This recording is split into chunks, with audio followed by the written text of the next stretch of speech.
Well, now you come to ask, no. According to most of my friends, I'm distinctly not normal. But when it comes to medical matters, thankfully, back I go in that safe, normal box. My cholesterol is fine. I'm not abnormally sad or happy. I'm way taller than most, but I contend that's only been a problem for short men.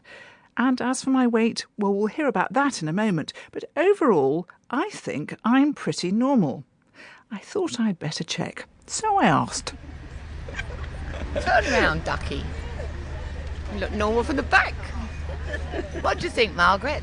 You're in good proportion, I think. So I have to ask you, sir, do you think I look normal? Absolutely delightful. You're wearing a nice normal outfit. Your hair's nice. You've got shades on. You haven't got tattoos on your face. You got a nice smile. Your teeth are good. Normal, gorgeous. Well, that's a relief. And no money changed hands either. Now, we rejoice in our individuality, but when it comes to our health, we definitely don't want to stand out. We want to be normal. But who decides what's normal? Is normal changing? And is normal for Norwich the same as normal for Norwood, or even normal for Norway? In this series, I'll be looking at how doctors decide what's normal and what's not, and what it feels like to be outside the normal range. I'll be looking at heart health, mood, height, and in this, the first of the series, weight. Now I have a second question to ask, which is, do you think I'm fat? No, definitely not.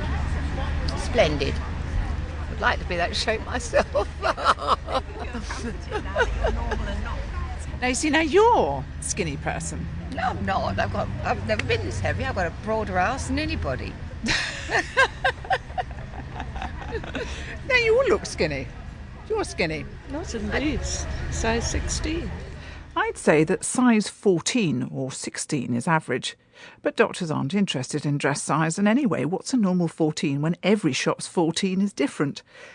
Medical definitions are based on body mass index, or BMI, a formula that relates weight to height.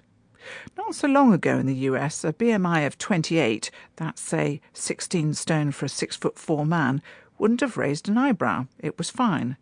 But suddenly, the upper limit of what was considered a normal weight changed.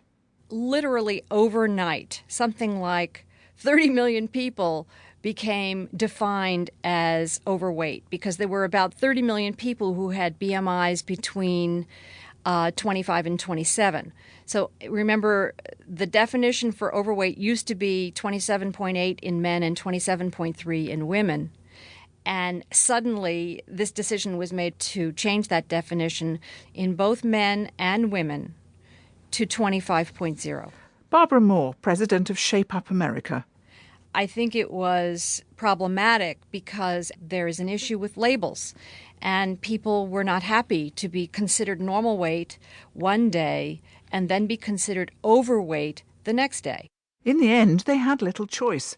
The World Health Organization's definition of overweight triumphed over that of the American government, thanks in no small part to Philip James of the International Obesity Task Force. The Americans wanted everybody to be classified as normal when they were much fatter. They wanted the measure to go up and up steadily every year as they got fatter. And I actually had to persuade the Secretary for Health and the head of the NIH and others in emergency telegrams that the American expert groups were not talking rubbish, and stayed on for the press conference because they were appalled, because you're right, suddenly millions of extra Americans now classified as in need of medical help. Who defines normal? Very embarrassing to say we do in expert committees. And we come to a judgment about what is good for the population, and then we try to work out how you interpret that for doctors, which is why we come up with this very crude classification. The classifications may be crude, but the labels they generate are powerful and can be upsetting, as I found out when I visited a special exercise and nutrition programme for children and their parents. Hello, now what's your name? Sam. And how old are you? 11.